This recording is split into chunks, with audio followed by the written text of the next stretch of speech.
नमस्कार साथियों, कैसे हैं आप लोग। Good morning all of you. सुप्रभात। भारत का संविधान और राज व्यवस्था विषय पर चर्चा हमारी जारी है साथियों। ये लाइव क्लास है, ये संवाद क्लास है, ये स्पेशल क्लास है, ये एडिशनल क्लास है। ये बार बार मैं बोलता हूँ ताकि आपको इस बात का एहसास हो सके कि हमको इसमें नया क्या मिलने वाला है। तो अंजू गुड मॉर्निंग कह रहे हैं, आयुष गुड मॉर्निंग कह रहे हैं, रतन सिंह जी राजपुरोहित साहब गुड मॉर्निंग, राधे राधे, क्या बात है क्या बात है। सभी को साथियों नमस्कार। अभिषेक जी प्रणाम, गुड मॉर्निंग। संजय बाबू कह रहे हैं, अमीषा जी पिंक सिटी से राधे राधे, क्या बात है। Amit ji good morning. तो सर आपको देखते ही पूरा भारत का संविधान याद आ जाता है, ऐसा एक मित्र ने लिखा और जल्दी से गायब हो गए क्योंकि स्क्रीन में इतने जल्दी जल्दी नाम जा रहे हैं कि नाम रोकना मुश्किल है। मंजू कुमारी जी प्रणाम कह रही है, ओम प्रकाश जी राधे राधे। चलिए साथियों, अब हम लोग बात कर रहे थे भारत की संविधान सभा के बारे में। मुझे लगता है कि कल जो अपनी क्लास हुई साथियों, उसके बाद में आपके मस्तिष्क में किसी और प्रकार का मेरे हिसाब से कंफ्यूजन नहीं होगा, और अगर कंफ्यूजन है तो वो जरूर रखिएगा सामने। अगर if you are feeling any type of the confusion related to polity, related to constitution, please ask, कोई दिक्कत नहीं है। प्रश्न आ जाएगा स्क्रीन पर, अगर हाथों हाथ जवाब नहीं आया तो नोट कर लेंगे, आपका जवाब जरूर देंगे साथियों, चिंता करने की कोई आवश्यकता नहीं है। संविधान सभा की आलोचना हम लोगों ने कल प्रारंभ कर ली थी साथियों। एक दो पॉइंट मैं रिपीट कर लेता हूं ताकि आपको एकदम मालूम पड़ सके कि हम लोग कल क्या पढ़ रहे थे साथियों। एक, संविधान सभा की आलोचना के रूप में हमने ये पढ़ा कि वे ये आरोप लगाते हैं कि संविधान सभा संप्रभु संस्था नहीं थी। आलोचक आरोप लगाते हैं। हमने इसका जवाब दे दिया था साथियों, मेरे हिसाब से आपको समझ में आ गई होगी ये बात, राइट। दूसरी बात, एक आरोप ये लगाया जाता है कि संविधान एक दल के द्वारा बनाया गया क्योंकि कांग्रेस का उसमें भारी बहुमत था, ऐसा आरोप लगाते हैं। संविधान सभा में कांग्रेस का बहुमत था, ठीक है साथियों। तो इसमें कोई दिक्कत नहीं है, इसका भी जवाब दे दिया मैंने। आप लोगों को बताया था साथियों कि ऐसे कई सारे मेंबर्स थे, एक सेकंड, ठीक है, ऐसे कई सारे मेंबर्स थे जो ये कह रहे थे कि भाई ये तो एक पार्टी का संविधान है। केवल संविधान सभा की बहस में ये कहा गया, कोई दिक्कत नहीं साथियों। कांग्रेस के 208 जो मेंबर्स थे संविधान सभा में, उनमें से 27-28 मेंबर ऐसे थे जिनका कांग्रेस के साथ कोई संबंध नहीं था। इस विषय पर मैंने पहले भी बात की। मैंने कहा doctor B.R. Ambedkar was the member of the constituent assembly from Congress party, but उनका कोई संबंध कांग्रेस के साथ नहीं था। उन्होंने तो पूरी किताब लिख डाली कांग्रेस ने अछूतों के लिए क्या किया। Shyama Prasad Mukherjee was also member of the constituent assembly, but you know very well that उनका जो संबंध था राष्ट्रीय स्वयंसेवक संघ से था। इवन प्रारूप समिति में मोहम्मद सादुल्ला एक मुस्लिम लीग से सदस्य थे और एक KM मुंशी जी जो कांग्रेसी थे बेसिकली। बाकी जो रिमेनिंग जो 5 मेंबर्स है वे कांग्रेस के साथ कभी भी एसोसिएट नहीं रहे, ये बात आप अच्छी तरह से जानते हैं। तो 27-28 मेंबर्स ऐसे थे साथियों जिनका कांग्रेस के साथ संबंध नहीं था, लेकिन कांग्रेस ने अपनी टिकट पर इनको मेंबर बनाया। तो इस आलोचना में भी दम नहीं है।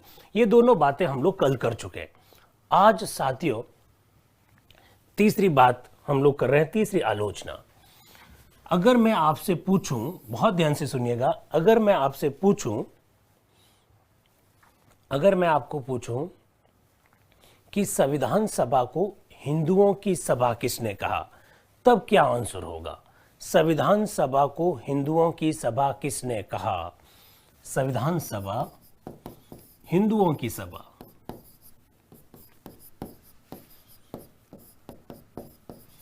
हिंदुओं की सभा, ये किसने कहा। क्योंकि हमारा काम है कंफ्यूजन को दूर करना साथियों।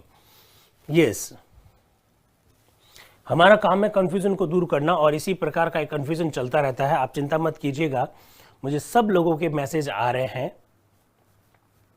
संविधान सभा को हिंदुओं की सभा किसने कहा, इस संदर्भ में भी बड़े कंफ्यूजन हैं। कुछ लोग कहते हैं विंस्टन चर्चिल ने कहा, कुछ लोग किसी और का नाम लेते हैं। आप क्या कहना चाह रहे हैं? याद रखिएगा साथियों, राकेश गढ़वाल जी का आया जवाब, क्या बात है, विनीता जी का भी जवाब आया, रंजानी जी का भी जवाब आया, एकदम बात सही है साथियों।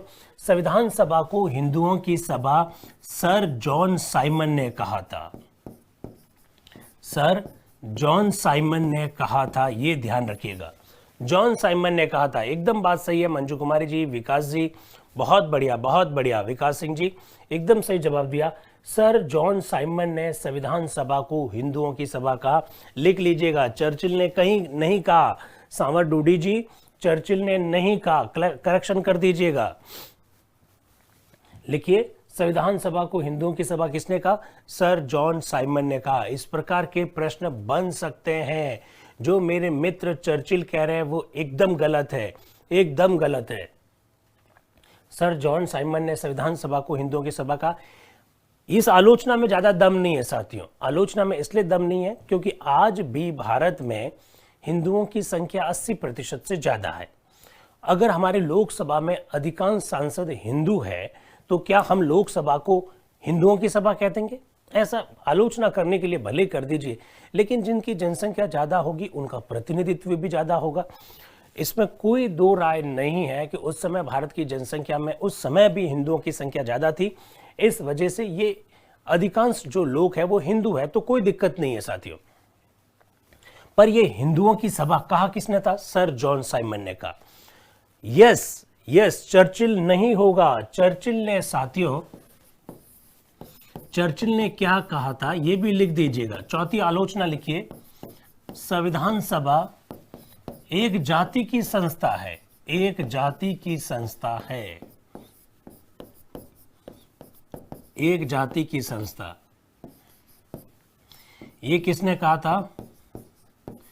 विंस्टन चर्चिल ने कहा था साथियों, ये विंस्टन चर्चिल ने कहा था। ये तो आलोचना करने वाले लोग थे, इसलिए तो इसी तरह की बात करेंगे। ये तो इंग्लैंड में विपक्ष के नेता थे, चुनाव हार गए थे।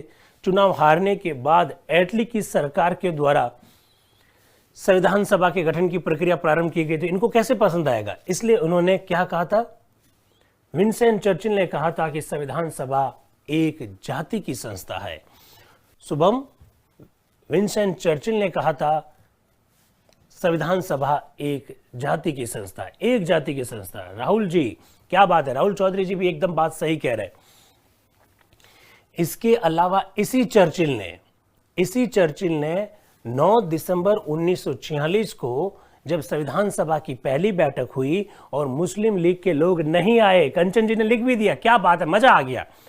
मुस्लिम लीग के जब लोग नहीं आए तो चर्चिल ने यह भी कहा था कि संविधान सभा एक ऐसी बारात है जिसकी दुल्हन ही गायब है। ऐसा जब लिखते हैं तो बड़ा खुशी होती है साथियों, एकदम बात सही है। विंस्टन चर्चिल ने संविधान सभा की तुलना एक ऐसी बारात, एक ऐसे विवाह से की जिसकी दुल्हन ही क्या है? गायब है। तो लिख दूं साथियों, दोनों बातें आप लिख दीजिएगा, मैं भी लिख देता हूं। संविधान सभा ऐसा विवाह है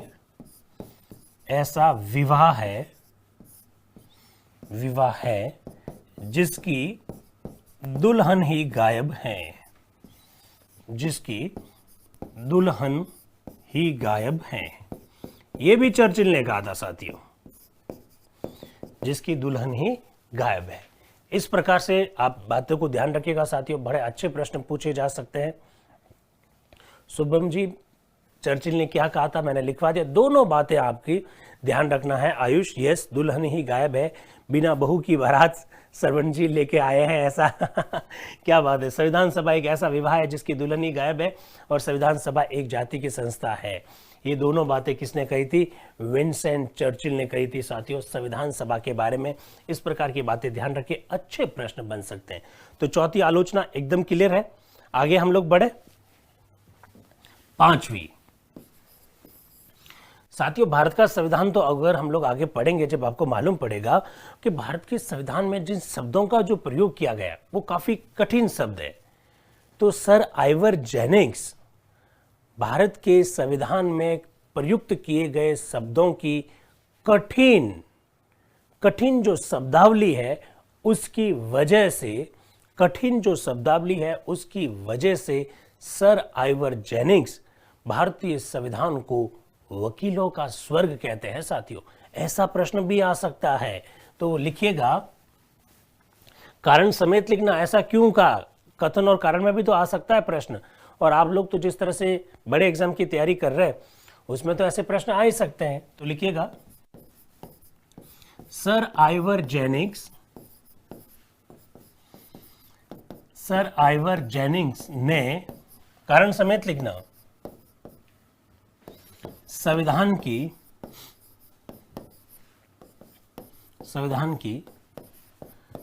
कठिन शब्दावली के कारण संविधान की कठिन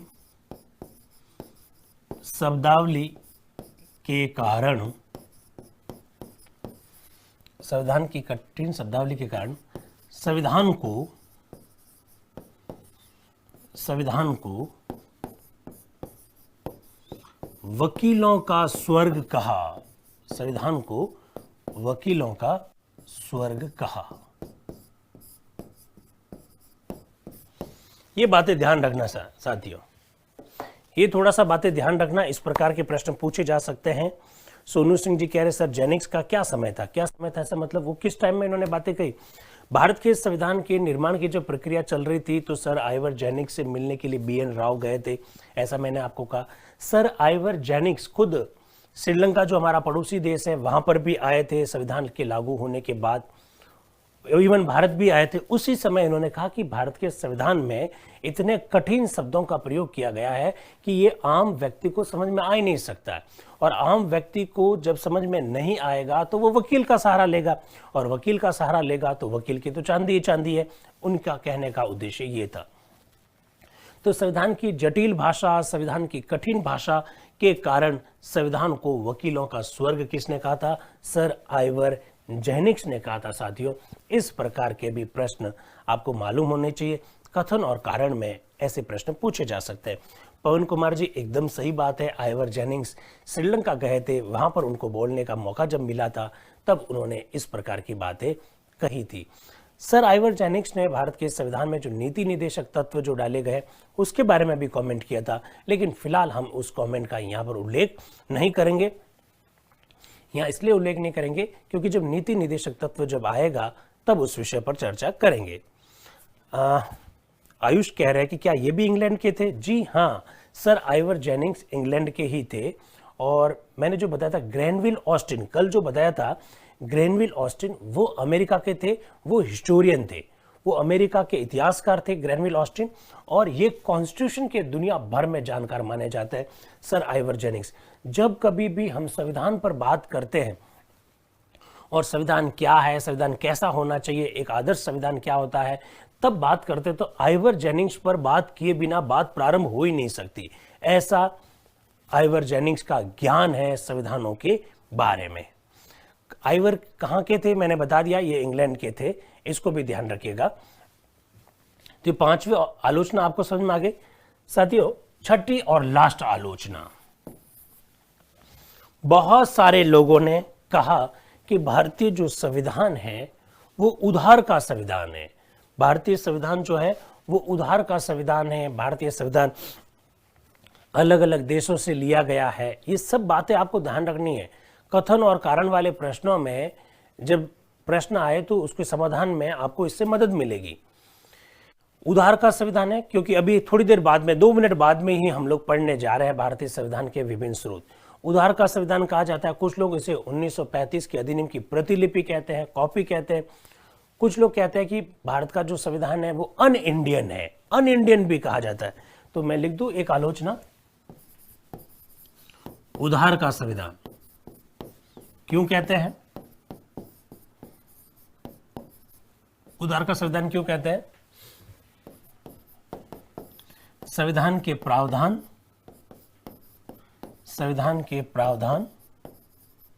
विभिन्न देशों से लिए गए हैं, इसलिए संविधान के प्रावधान विभिन्न देशों से लिए गए। ये सब बातें मालूम होनी चाहिए साथियों। विभिन्न देशों से लिए गए। ठीक है साथियों, मैं कारण समेत लिख रहा हूं ताकि आपके दिमाग में किसी भी प्रकार का कोई कंफ्यूजन ना रहे।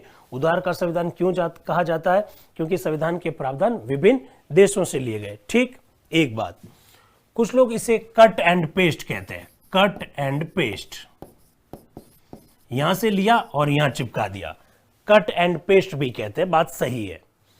एक और आलोचना की जाती है कि ये 1935 के अधिनियम की प्रतिलिपि है, एक्ट की प्रतिलिपि है, प्रतिलिपि है, रिप्लिका है। हम लोग कोई सामान खरीदते हैं तो क्या है कि ये किस कंपनी का है, फला फला कंपनी का है, जबकि मालूम पड़ता है कि फला कंपनी की कोई चीज है जो 20,000 से कम मिलती नहीं है, लेकिन मैं तो 500 रुपए में लेकर आ गया, तो वो क्या होती है? रिप्लिका होती है। तो कट एंड पेस्ट कहा जाता है, 1935 के एक्ट की प्रतिलिपि कहा जाता है। कई बार कुछ लोग भारतीय संविधान को अन इंडियन कहते हैं, अन इंडियन, अभारतीय। ठीक है साथियों, इस प्रकार की आलोचना अक्सर भारत के संविधान के बारे में की जाती है। परितोष जी, आपके सवाल का जवाब दूंगा, भारत के संविधान सबसे बड़ा संविधान क्यों बनाया गया? परितोष जी, आप थोड़ी देर बाद में 5 मिनट बाद में इस प्रश्न को पूछिएगा, इस पर बात करेंगे। तो कट एंड पेस्ट कहना, उधार का संविधान कहना, 1935 के अधिनियम की प्रतिलिपि कहना, अन इंडियन कहना, ये सब संविधान की आलोचना में आता है साथियों। क्या हमारे संविधान निर्माता इस बात से परिचित नहीं थे? आपको जानकर बड़ा ताज्जुब होगा साथियों कि डॉक्टर अंबेडकर ने स्वयं ने, डॉक्टर अंबेडकर ने, ये सब आलोचना की जाती है, लोग कहते हैं ऐसा, कोई एक दो लोग नहीं है, सैकड़ों लोग हैं, हम लोग ही है ऐसा। डॉक्टर अंबेडकर इस आलोचना से बकायदा अवेयर थे, उन्हें इन सब बातों की जानकारी थी। और संविधान सभा में साथियों जब अंतिम बैठक जब चल रही थी, अंतिम दिनों की जब बैठक चल रही थी,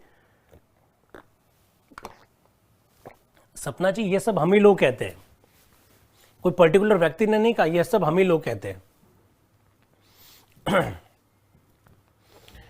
तो क्या हुआ साथियों कि जब डॉक्टर अंबेडकर को जब बोलने का मौका मिला 25 नवंबर 1949 को, 21 नवंबर, 22 नवंबर, 23 नवंबर, 24 नवंबर, 25 नवंबर, 26 नवंबर, आप 5-6 दिन की जब बहस देखोगे तो उसमें कई सारे लोगों ने भारत के संविधान की आलोचना भी की, संविधान सभा के सदस्यों ने की, और इसी प्रकार की यह आलोचना मिलती है। डॉक्टर अंबेडकर 25 नवंबर 1949 को, डेट याद रख लीजिएगा, 1935 के अधिनियम की रिप्लिका, ऋतिक एकदम बात सही कह रहे हैं, उधार का ठेला, ऐसा ऋतिका जी कह रही है, एकदम बात सही है। उधार का संविधान सब लोग कहते हैं, सतीश जी कोई पर्टिकुलर किसी बात पर नहीं है।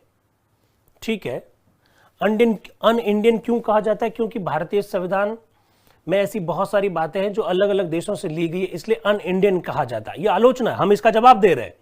ना तो ये अन इंडियन है, ना ये 1935 के अधिनियम की प्रतिलिपि है, ना ये 1935 के अधिनियम की रिप्लिका है, ना ये कट एंड पेस्ट है, और ना ही उधार का संविधान है। ये संविधान है भारत का संविधान। यस, ये संविधान भारत का संविधान है साथियों। ये किसी भी प्रकार की आलोचना में ज्यादा दम नहीं है, इसका हम जवाब देंगे, इसका जवाब देंगे। और डॉक्टर अंबेडकर ने जवाब दिया है 25 नवंबर 1949, लिख दीजिएगा। डॉक्टर अंबेडकर ने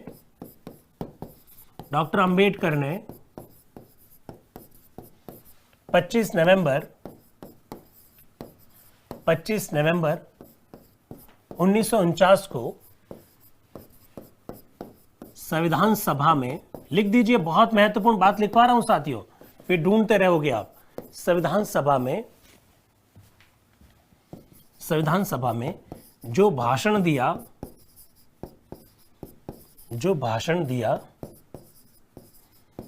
उसे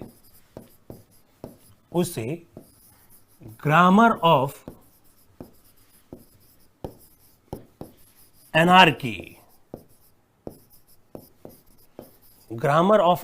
लिख दीजिएगा, बहुत महत्वपूर्ण बात लिखवा रहे हैं आपको।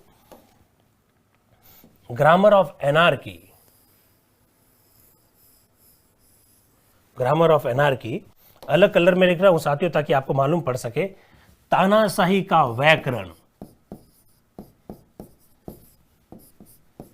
तानाशाही का व्याकरण।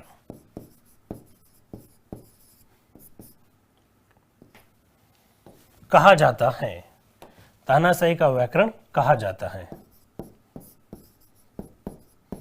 ठीक है साथियों, ये जो आलोचना की जा रही है ना कि भारतीय संविधान, यस पवन कुमार जी बहुत बढ़िया, ग्रामर ऑफ एनार्की। कुछ लोग कहते हैं संविधान चोरी का है, कुछ लोग कहते हैं उधार का है, कुछ लोग कहते हैं कट एंड पेस्ट है, कुछ लोग कहते हैं कि ये रिप्लिका है। तानाशाही भी लिख सकता है और अराजकता भी लिख सकता है। अराजकता इज एप्रोप्रिएट वर्ड, अराजकता लिखिएगा, सही कह रहे हैं एक मित्र, अराजकता लिखिएगा, ऐसा पायल कह रही है। अराजकता का व्याकरण शब्द है, ग्रामर ऑफ एनार्की शब्द का प्रयोग किया है। देखिए साथियों, डॉक्टर अंबेडकर ने कहा कि मैं इस बात को भली भांति से जानता हूं कि हमने दुनिया के कई सारे देशों के बहुत अच्छे अच्छे प्रावधानों को भारत के संविधान में शामिल किया।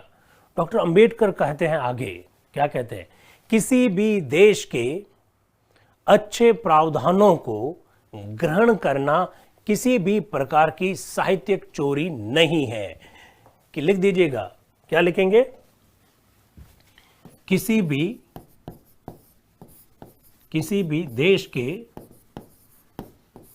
संविधान, किसी भी देश के संविधान के अच्छे प्रावधानों को ग्रहण करना, अच्छे प्रावधानों को ग्रहण करना साहित्यिक चोरी नहीं है। साहित्यिक, थोड़ा सा देख लेना, अब साहित्यिक मैंने फास्ट लिख दिया, साहित्यिक चोरी नहीं है। डॉक्टर अंबेडकर ने कहा कि भाई किसी भी देश से अगर हम अच्छी बातों को ग्रहण करते हैं तो इसमें प्रॉब्लम क्या है। हम इतिहास विषय इसलिए तो पढ़ते हैं ताकि इतिहास में जो गलतियां हुई है उन गलतियों को हम दोहराए नहीं, और इतिहास में जो अच्छी बातें हुई है उन्हें हम ग्रहण करें। तो डॉक्टर अंबेडकर ने यह कहा कि किसी भी देश से अच्छे प्रावधानों को ग्रहण करना किसी भी प्रकार की चोरी नहीं है, किसी भी प्रकार की साहित्यिक चोरी नहीं है, ये तो इतिहास से सीखना है। और एक अच्छे संविधान में क्या विशेषता होनी चाहिए उस पर किसी एक देश का अधिकार नहीं है साथियों। एक अच्छे संविधान में क्या विशेषता होनी चाहिए उस पर किसी एक देश का अत्याचार नहीं है। हमने दुनिया भर के देशों के अच्छे संविधानों की अच्छी बातों को ग्रहण किया, इसलिए ये किसी भी प्रकार की ना तो रिप्लिका है, ना चोरी है, ना कट एंड पेस्ट है। भारतीय संविधान में दुनिया के विभिन्न देशों के भली प्रावधानों को ग्रहण किया हो साथियों, लेकिन बहुत सारी ऐसी बातें हैं जो यहाँ के वातावरण को ध्यान में रखते हुए ग्रहण की गई है। इसलिए ये तो बड़ी समझदारी है। कोई व्यक्ति गलती कर रहा है और उसको देखकर हम गलती नहीं कर रहे, कोई व्यक्ति बहुत अच्छा कर रहा है और उसको देखकर हम अगर उससे प्रेरणा लेते तो इसमें चोरी करना कहां है, इसमें नकल करना कहां है साथियों, ऐसा मैं कहना चाहता हूं। हाँ, Manish ji, work of patches भी कहा गया क्योंकि 1935 के अधिनियम के संदर्भ में ऐसा कहा गया। समय की बर्बादी क्यों कहा ये मुझे मालूम नहीं नरेंद्र जी, समय की बर्बादी क्यों कहा, लोगों ने ऐसा कह दिया कि आपने टाइम पास कर लिया क्योंकि 1935 के अधिनियम को ही ग्रहण करना था तो फिर इतना वक्त क्यों लगाया। अब साथी एक बार एक मित्र प्रश्न पूछ रहे तो फिर है क्या भारत का संविधान। अरे भारत का संविधान पूरी तरह से भारतीय है साथियों, ध्यान रखिएगा, पूरी तरह से भारतीय है। भारतीय इसलिए है कि दुनिया भर के संविधानों की अच्छी बातों को ग्रहण करते हुए हमेशा ये ध्यान रखा है हमने कि क्या भारत में इस प्रकार की परिस्थितियां मौजूद है। हमने ऐसा कोई प्रावधान नहीं लिया जो भारत की परिस्थितियों से बेमेल हो, इसलिए भारत का संविधान भारत का ही है। तानाशाही नहीं, अराजकता सही शब्द है, अराजकता सही शब्द है, अराजकता का व्याकरण कहा जाता है। यस रोहित जी सही कह रहे हैं, इतिहास तो पढ़ते ही हम इस वजह से हैं ताकि हमें वहां पर क्या मिले, सीख मिले। और समय की बर्बादी इसलिए कहा कि आपने जब कुछ नया लिया ही नहीं है, 1935 के अधिनियम के ही 60% प्रोविजन एज इट इज ले लिए हैं, तो फिर आपने इतना टाइम पास क्यों किया, ऐसा लोग कह देते हैं।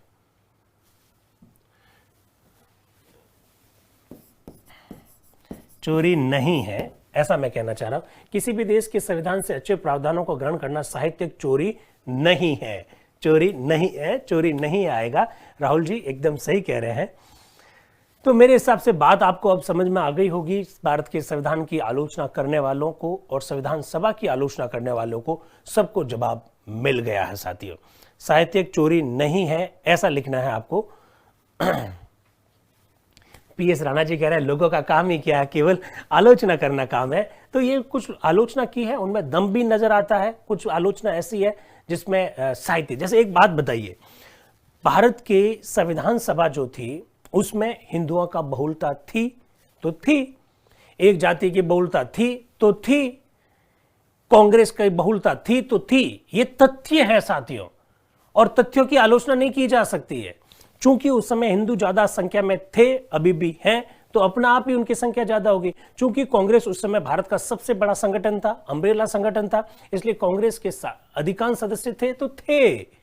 तथ्यात्मक चीज होना किसी भी प्रकार की आलोचना नहीं होती है। साथियों देखिए, एक बात बताइए, मेरा रंग अगर काला है, मेरा रंग अगर काला है और अगर आप मुझे कहते हो कि इनका रंग काला है, तो इसमें आलोचना कहां है? ये तो फैक्ट है ना, ये फैक्ट है। मेरा अगर एक हाथ नहीं है, मेरी एक अंगुली नहीं है, मेरी एक आंख नहीं है, और आप ये कहते हो कि इनके तो एक आंख नहीं है, तो ये आलोचना नहीं है, ये फैक्ट है, ये तथ्य है साथियों, ऐसा मैं कहना चाहता हूं। तो अब इस टॉपिक को हमने खत्म कर ले। ये सर किसने कहा कि साहित्यिक चोरी नहीं है? बलवंत चौधरी जी। बलवंत जी, ये डॉक्टर अंबेडकर ने स्वयं ने कहा था, संविधान सभा की बहस में जवाब देते हुए कहा। ठीक है, चलिए अब भारत का संविधान साथियों, लगभग हमने संविधान सभा के संदर्भ में जो बातें थी वो लगभग कंप्लीट हो चुकी है। अब मैं भारत का संविधान स्टार्ट करने से पहले, संविधान के स्रोत स्टार्ट करने से पहले 3 आर्टिकल से आपका परिचय करवाना चाहता हूं, जो भारतीय संविधान की लास्ट आर्टिकल है साथियों, लास्ट आर्टिकल है, उस पर सबसे पहले बात कर रहे हैं। आपको बड़ा ताज्जुब होगा कि जो लास्ट आर्टिकल है उस पर सबसे पहले बात क्यों कर रहे हैं साथियों। इसलिए बात कर रहे हैं, अंतरिम संसद का अस्तित्व तो 13 मई 1952 तक रहा था जटाराम जी। अंतरिम संसद तो 13 मई 1952 तक रही। जब हम लोग संसद पढ़ेंगे तब उस समय ज्यादा बात क्लियर हो पाएगी। 393, 394 और 395 ये 3 आर्टिकल है जो अंत के आर्टिकल है, लास्ट के आर्टिकल है, लेकिन संविधान पर चर्चा करने से पहले ही इन आर्टिकल से आपका परिचय करवा रहे हैं, और बहुत जरूरी है। इसलिए जरूरी है साथियों क्योंकि इसके बिना संविधान समझ में नहीं आएगा आपको, ये थोड़ा सा ध्यान रखना है। भारतीय संविधान का अनुच्छेद 393 लिख दीजिएगा। लिखिए, आप बहुत महत्वपूर्ण बात बता रहा हूं, कभी आज तक प्रश्न नहीं बना इसलिए बता रहा हूं, क्योंकि हमारा उद्देश्य भी तो यही है। लिखिए जरा, अनुच्छेद 393 में यह उल्लेखित है कि अनुच्छेद 393 में भारतीय संविधान का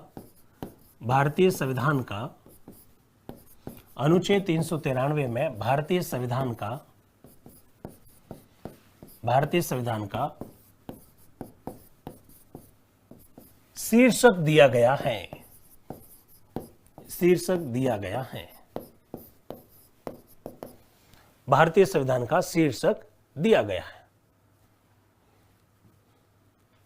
भारतीय संविधान का शीर्षक दिया गया। ये लिख देना आप, बहुत बढ़िया। इसी में लिखिए, इसके अनुसार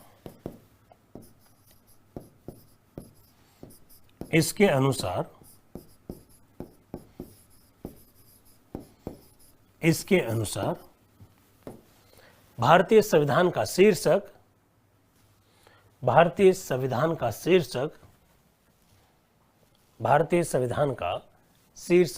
भारत का संविधान है। बहुत बढ़िया, भगवती जी ने सही जवाब दिया, अरुण जी ने भी सही जवाब दिया। भारतीय संविधान का शीर्षक भारत का संविधान है। साथियों, कभी भी ऐसा प्रश्न नहीं पूछा गया, लेकिन जिस तरह से पिछले 5-7 वर्षों से पॉलिटी के प्रश्नों की जो प्रकृति चेंज हुई है, उसके हिसाब से कैसा भी प्रश्न आ सकता है, इसलिए मैंने ये लिखवाया कि भारतीय संविधान का शीर्षक कहां पर है? अनुच्छेद 393 में है, और वो क्या शीर्षक है? भारत का संविधान। क्या शीर्षक है साथियों? भारत का संविधान शीर्षक है। ये बात को थोड़ा सा ध्यान रखिएगा। कॉन्स्टिट्यूशन ऑफ इंडिया, एक तो बात है ये, ठीक, भारत का संविधान। एक मित्र बार बार प्रश्न पूछ रहे हैं, परितोष जी, कि भारत का संविधान इतना बड़ा क्यों बनाया गया? साथियों, भारत का संविधान इतना बड़ा क्यों बनाया गया, इस प्रश्न का मैं जवाब इस तरह से देता हूं कि भारतीय संविधान इतना खूबसूरत कैसे है। हमेशा ये कहा जाता है कि भारतीय संविधान दुनिया का सबसे खूबसूरत दस्तावेज है। ऐसा क्यों कहा जाता है? इसमें परितोष जी के प्रश्न का आंसर भी मिल जाएगा। भारत का संविधान इसलिए खूबसूरत है साथियों कि इस देश में जो रहने वाले जो लोग हैं वो कौन लोग हैं? हिंदू है, मुस्लिम्स है, सिख है, ईसाई है, यहाँ पर भारी संख्या में दलित रहते हैं, यहाँ पर अलग अलग प्रकार के लोग रहते हैं, अलग अलग वर्ग के लोग रहते हैं। उन सारे वर्गों, उन सारे जातियों, सारे पंथों, सारे धर्मों को संतुष्ट करता है भारत का संविधान। भारत के संविधान में संसद का उल्लेख है, राष्ट्रपति का उल्लेख है, भारत के संविधान में मुख्यमंत्री, राज्यपाल और राज्य सरकार का उल्लेख है, और भारत का संविधान में तीसरी सरकार, पंचायत राज संस्था और नगर पालिकाओं का भी उल्लेख है। दुनिया के किस संविधान में इतनी सारी बातों का एक साथ उल्लेख है? जब आप सारी वर्गों के, सारे जातियों के, सारे धर्मों के, सारे पंथों के लोगों की अपेक्षाओं को पूरा करते हुए, उन्हें संतोष प्रदान करते हुए संविधान की रचना करेंगे तो साथियों संविधान तो बड़ा होगा ही, संविधान तो बड़ा होगा ही। इसलिए मैंने ये बात बताई। धर्मेंद्र जी प्रश्न पूछ रहे हैं कि सर इसमें प्रश्न क्या बनेगा? धर्मेंद्र जी, इसमें दो प्रकार के प्रश्न बन सकते हैं। एक, भारतीय संविधान का जो शीर्षक है वो कौन से अनुच्छेद में उल्लेखित है? तो जवाब दीजिएगा अनुच्छेद 393 में। दूसरा, अनुच्छेद 393 के तहत भारतीय संविधान का शीर्षक क्या है? संविधान, भारत का संविधान, भारतीय संविधान, इस तरह से विकल्प आ सकते हैं। तो आप ध्यान रखिएगा क्या शीर्षक है? भारत का संविधान है। इसलिए मैंने ये बात साथियों अभी से लिखवा दी है। एक तो बात है ये, ठीक है साथियों। संजू का प्रश्न क्या है? लास्ट सीटिंग 24 जनवरी को हुई तो इलेक्शन कमीशन की स्थापना संविधान सभा की बैठक में नहीं हुई सर। अरे भाई, अभी बात करेंगे, अभी आपकी बात करेंगे, संजू के प्रश्न की बात करेंगे। अभी देखिए अनुच्छेद 394 साथियों, अनुच्छेद 394 पर कल मैं चर्चा कर चुका हूं, आज अंतिम बार चर्चा कर रहे हैं साथियों। बहुत ढंग से सुन लेना, इसके बाद हम वापस इस विषय पर चर्चा कर नहीं पाएंगे। दो बातें आपको ध्यान रखनी है, दो बातें। अनुच्छेद 394 में है क्या? अनुच्छेद 394 में क्या है साथियों? ये बात आपको मालूम होनी चाहिए। अनुच्छेद 394 से दो बातें स्पष्ट होती है साथियों। कौन सी बातें? एक, वे कौन कौन से अनुच्छेद है, बहुत ध्यान से सुनिए, वे कौन कौन से अनुच्छेद हैं जो तुरंत लागू होंगे? ये अनुच्छेद 394 से स्पष्ट होता है। वे कौन कौन से अनुच्छेद हैं जो तुरंत लागू होंगे? वो अनुच्छेद 394 से स्पष्ट होता है। अनुच्छेद 5, 6, 7, 8, 9 और 60, 324, 366, 367, 379, 380, 388, 391, 92, 393 एवं 394। 1, 2, 3, 4, 5, 6, 7, 8, 9, 10, 11, 12, 13, 14, 15 और 16, ये साथियों जो 16 आर्टिकल है, ये प्रश्न पूछे जाते हैं मेरे भाइयों, बहुत ध्यान से सुन लेना। वो कौन कौन से आर्टिकल है जो तुरंत लागू हो गए? और तुरंत लागू होने का मतलब है 26 नवंबर 1949 को जो अनुच्छेद लागू हुए थे साथियों, उन अनुच्छेदों की जो सूची है वो दे रखी है अनुच्छेद 394 में। इसलिए आप थोड़ा सा ध्यान रखें साथियों, इस प्रकार के बड़े अच्छे प्रश्न पूछे जा सकते हैं। सारे आर्टिकल, अब एक मित्र कह रहे थे अनुच्छेद 324, अरे भाई अनुच्छेद 324 में तो चुनाव आयोग का उल्लेख है, और अनुच्छेद 324 26 नवंबर 1949 को अस्तित्व में आ गया था। 26 नवंबर 1949 को भारतीय संविधान के जो अनुच्छेद अस्तित्व में आए थे, उन सारे अनुच्छेदों की सूची जिस अनुच्छेद में दे रखी है वो 394 है साथियों। एकदम कॉन्सेप्ट क्लियर हो जाना चाहिए। कल इस विषय पर मैंने बात की, आज हम लास्ट बार बात कर रहे हैं। और साथियों बहुत ध्यान से सुनिएगा, इसमें यह नहीं लिखा हुआ है कि फला तारीख से लागू होंगे, क्या लिखा हुआ है? तुरंत प्रभाव से लागू होंगे। और वो जो तुरंत प्रभाव है, वो तुरंत प्रभाव वाली तिथि कौन सी है? 26 नवंबर 1949। 26 नवंबर 1949 साथियों, सॉरी 26 जनवरी नहीं, 26 नवंबर 26 ऑफ नवंबर 1949। ये जो डेट है साथियों, ये लिखी भी नहीं है, वहां लिखा तुरंत प्रभाव से लागू होंगे। और आगे क्या बात लिखी हुई है? आगे बात लिखी हुई है शेष सभी प्रावधान, इसके अलावा शेष सभी प्रावधान, शेष सभी प्रावधान 26 जनवरी 1950 से लागू होंगे। शेष सभी प्रावधान 26 जनवरी 50 से लागू होंगे। साथियों, ये जो डेट है, ये डेट है अनुच्छेद 394 में लिखी हुई। ऐसे प्रश्न आएंगे मेरे भाइयों, इसलिए मैं चाह रहा हूं कि एकदम आप क्लियर कर लीजिए। मैं चाह रहा हूं ये डायग्राम ही बना लीजिए, इसमें लिखवाने वाली बात तो है नहीं, अगर लिखना चाहे तो लिख भी दीजिए। चलो लिख ही दो, ऐसा लिखो, अनुच्छेद 394 में, ऐसा लिखो, अनुच्छेद 394 में उन अनुच्छेदों का उल्लेख है, अनुच्छेद 394 में उन अनुच्छेदों का उल्लेख है जो तुरंत प्रभाव से लागू हुए। मैं जैसा कह रहा हूं लिख दीजिए, जो तुरंत प्रभाव से लागू हुए, जो तुरंत प्रभाव से लागू हुए। अर्थात क्लियर कीजिए, अर्थात 26 नवंबर 1949, अर्थात 26 नवंबर 1949 यानी 1949, 26 नवंबर 1949 को लागू हुए अनुच्छेदों का उल्लेख, 26 नवंबर 1949 को लागू हुए अनुच्छेदों का उल्लेख, लागू हुए अनुच्छेदों का उल्लेख इस अनुच्छेद में है, लागू हुए अनुच्छेदों का उल्लेख इस अनुच्छेद में है, इस अनुच्छेद में है। ठीक है, इसी में लिखिए, इसी में लिखिए, शेष अन्य प्रावधान, शेष अन्य प्रावधान, शेष अन्य प्रावधानों का, शेष अन्य प्रावधानों का 26 जनवरी 1950 से लागू होने, शेष अन्य प्रावधानों का 26 जनवरी 1950 से लागू होने का, 26 जनवरी 1950 से लागू होने का उल्लेख भी, शेष अन्य प्रावधानों का 26 जनवरी 1950 से लागू होने का उल्लेख भी इसी अनुच्छेद में है, इसी अनुच्छेद में है। शेष अन्य सभी प्रावधानों का 26 जनवरी 1950 से लागू होने का उल्लेख भी इसी अनुच्छेद में है। सब बातें ध्यान में रखनी पड़ेगी साथियों, इस प्रकार का प्रश्न आएगा। भारतीय संविधान के अन्य प्रावधान 26 जनवरी 1950 से लागू हुए, ये कहां लिखा हुआ है?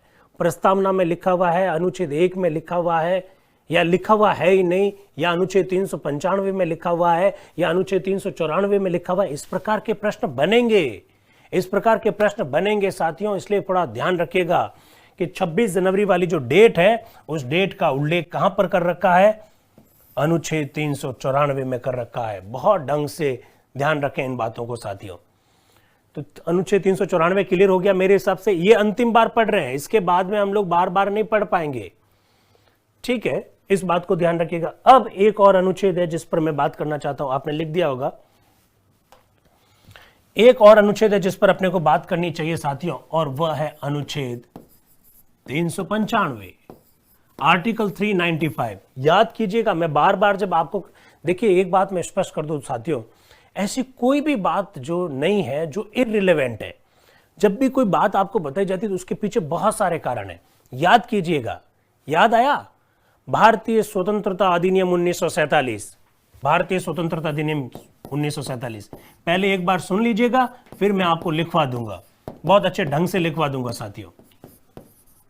भारतीय स्वतंत्रता अधिनियम 1947, और याद कीजिएगा भारत शासन अधिनियम 1935।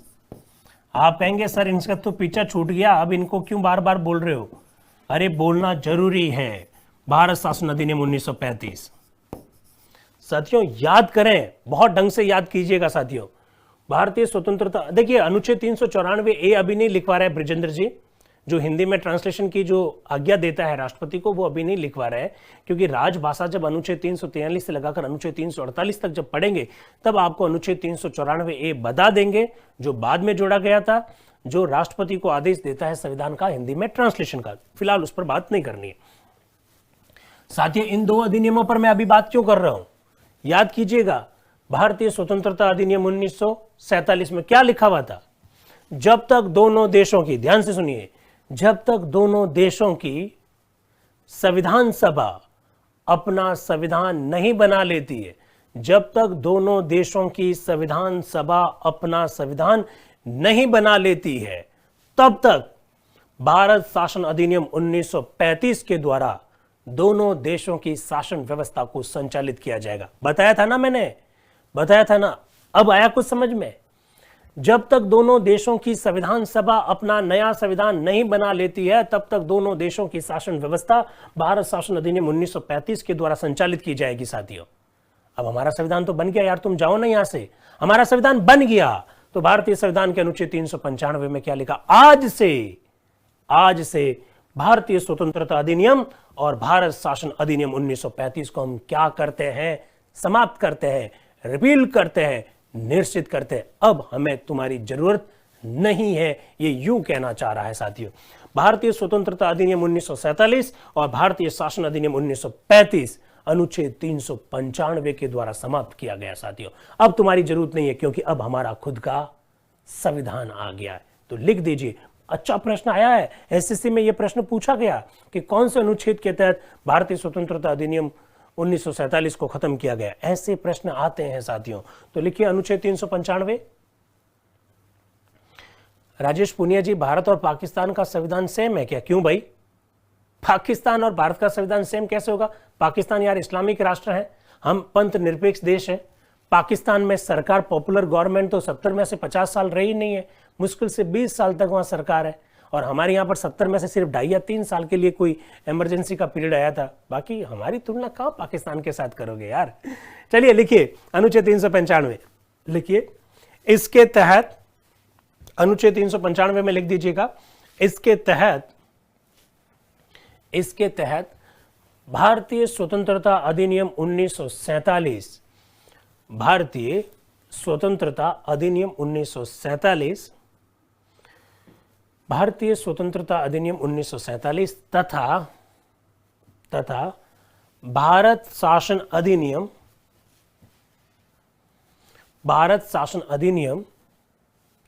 1935, भारत शासन अधिनियम 1935, भारत शासन अधिनियम 1935 को, भारत शासन अधिनियम 1935 को निश्चित किया गया। निश्चित, समाप्त एक ही बात है। निश्चित किया गया, आप लिख सकते हैं समाप्त किया गया। भारतीय स्वतंत्रता अधिनियम 1947 तथा भारत शासन अधिनियम 1935 को निश्चित किया गया। ऐसे प्रश्न आएंगे, ऐसे प्रश्न आएंगे। निश्चित किया गया, समाप्त किया गया। बात समझ में आ गई साथियों? अब एक बात बताइए मुझे, बहुत महत्वपूर्ण बात बता रहा हूं, आपसे पूछ रहा हूं क्योंकि आप लोग बहुत इंटेलिजेंट हैं, तो मुझे लगता है कि आप लोगों से पूछ लेना चाहिए। अगर इतना ही समझ में आ गया तो मुझे फिर बताओ, क्या बताओ कि 26 नवंबर 1949 को संविधान आंशिक रूप से लागू हुआ। ठीक है साथियों, आंशिक रूप से, ओके। और 26 जनवरी 1950 को संविधान पूर्ण रूप से लागू हो गया। ठीक है, पूर्ण रूप से लागू। और अभी आप मुझे कह रहे हो पूर्ण रूप से लागू हो गया, अभी आप मुझे क्या कह रहे हो कि साहब भारतीय स्वतंत्रता अधिनियम, भारतीय स्वतंत्रता अधिनियम 1947 समाप्त कर दिया, कर दिया। तो मुझे बताओ, हमारी संसद तो 13 मई 1952 को उसकी पहली बैठक हुई। संसद की पहली बैठक कब हुई थी? संसद की प्रथम बैठक 13 मई 1952 को हुई। ठीक है, तो मुझे बताओ हमारी जो संसद जो है वो 13 मई 1952 को पहली बार गठित हो रही है। तो साथियों, संविधान सभा संसद के रूप में काम करेगी। पढ़ा था हमने, भारतीय स्वतंत्रता अधिनियम 1947 में पढ़ा था। क्या लिखा हुआ था याद कीजिए, मैंने आपको जो 5 पॉइंट लिखवाए थे उसमें जो सेकंड लास्ट जो पॉइंट है वो सेकंड लास्ट पॉइंट मैंने आपको क्या लिखवाया था? मैंने लिखवाया कि जब तक दोनों देशों की संविधान सभा नए संविधान के तहत चुनाव नहीं करवा लेती है, जब तक दोनों देशों की संविधान सभा नए संविधान के तहत चुनाव नहीं करवा लेती है, जब तक दोनों देशों की संविधान सभा द्वारा तैयार किए गए संविधान के तहत नए चुनाव नहीं हो जाते हैं, तब तक संविधान सभा ही संसद के रूप में काम करेगी। ऐसा लिखा हुआ था कि नहीं था? क्या लिखा हुआ था? जब तक दोनों देशों की संविधान सभा द्वारा तैयार किए गए नए संविधान के तहत चुनाव नहीं हो जाते हैं, तब तक दोनों देशों में संविधान सभा ही संसद के रूप में काम करेगी। मनीष जी ऐसा कह रहे हैं, मिर्जापुर वाले। दोनों देशों की संविधान सभा ही संसद के रूप में काम करेंगे। यह प्रावधान भारतीय स्वतंत्रता अधिनियम 1947 में था साथियों, और यह स्वतंत्रता अधिनियम 1947 तो 26 जनवरी 1950 को खत्म हो गया। तो फिर 13 मई 1952 तक संविधान सभा संसद के रूप में कैसे काम करती रही? सवाल यह है मेरा कि जब भारतीय स्वतंत्रता अधिनियम 26 जनवरी 1950 को खत्म हो गया, तो फिर 13 मई 1952 तक संविधान सभा संसद के रूप में कैसे काम करती रही? साथियों ये बताइए, कैसे काम करती रही? बताओ। यही तो बात है साथियों जो आपको मालूम होनी चाहिए। यही तो बात है जो मालूम होनी चाहिए। साथियों, कल मैंने आपके सामने 2 आर्टिकल रखे थे, ये वापस रिपीट नहीं हो पाएंगे। हालांकि रिपीट होने की संभावना है, जब हम राष्ट्रपति टॉपिक पढ़ेंगे, संसद जब टॉपिक पढ़ेंगे तब रिपीट होने की संभावना है। भारतीय संविधान का आर्टिकल 379 जो आज अस्तित्व में नहीं है, आज अस्तित्व में नहीं है साथियों। 379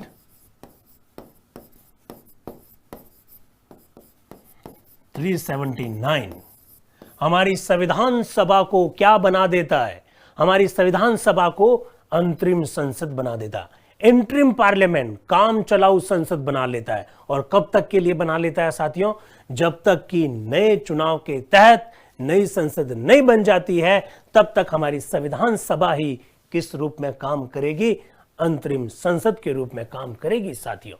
ये 379 में लिखा हुआ है।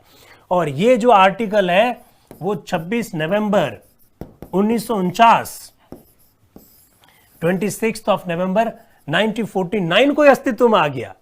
ये जो अनुच्छेद है 26 ऑफ नवंबर 1949 को अस्तित्व में आ गया साथियों।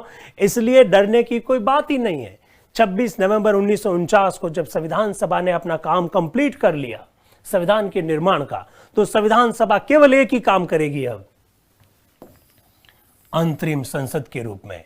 तो पूरी तरह से संविधान सभा अंतरिम संसद कब से बन गई? 26 ऑफ नवंबर 1949 से साथियों। क्या मेरी बात को आप लोग समझे? इस प्रकार की बातें आपको ध्यान रखनी चाहिए। बहुत सारा प्रश्न पूछे जा सकते हैं। कलर मैं चेंज कर लेता हूं, इसको ब्लैक कर लेता हूं। ये तो केवल समझाने के लिए अलग कलर में कभी कभी बता देते हैं। कलम चेंज कर दिया है दयाराम जी, थोड़ी दया मुझ पर भी कीजिएगा। तो ये लिखवाने वाली बात नहीं थी, इसलिए मैंने समझाने के लिए ऐसा बताया आपको। तो क्या ये बातें याद रहेगी? 379 और 380 को मैंने इतनी बार रिपीट कर दिया साथियों कि अब अपने मस्तिष्क में हमेशा हमेशा के लिए जम गया। चलो आप पूछ रहे, आप कह रहे हैं तो लिख दो। ऐसा लिखो, 2 बातें लिखो, ताकि नोट डाल के लिख दो, ताकि हमेशा हमेशा के लिए परमानेंट हो जाए। लिखो, अनुच्छेद आर्टिकल 379 अनुच्छेद 379 आर्टिकल 379 तथा, एक बार लिखो, जल्दी से लिखो, आर्टिकल 379 तथा अनुच्छेद 380, आर्टिकल 379 तथा आर्टिकल 380 अनुच्छेद 380 तथा 379 तथा 380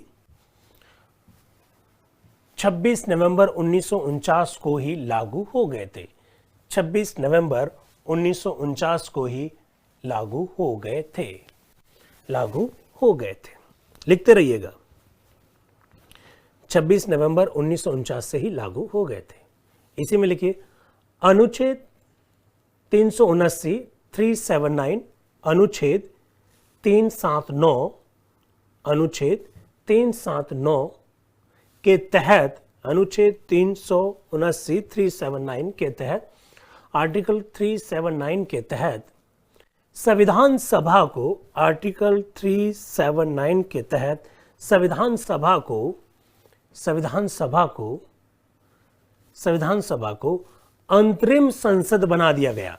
संविधान सभा को अंतरिम संसद, इंटरिम पार्लियामेंट, काम चलाऊ पार्लियामेंट, अंतरिम संसद बना दिया गया, अंतरिम संसद बना दिया गया, इंटरिम पार्लियामेंट बना दिया गया। अर्थात अर्थात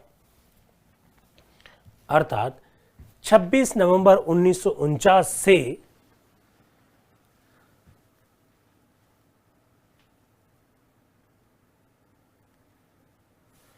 अर्थात 26 नवंबर 1949 से संविधान सभा, 26 नवंबर 1949 से संविधान सभा केवल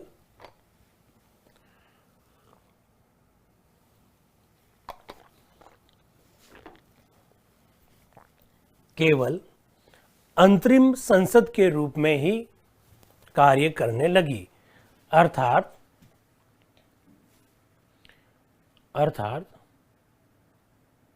26 नवंबर 1949 से संविधान सभा अंतरिम संसद के रूप में ही कार्य करने लगी।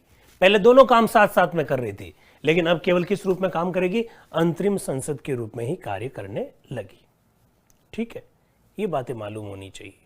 ऐसे प्रश्न पूछते हैं और बड़े अच्छे प्रश्न, जिस लेवल के एग्जाम की आप तैयारी कर रहे हैं वहां पर इस प्रकार के प्रश्न पूछे जा सकते हैं।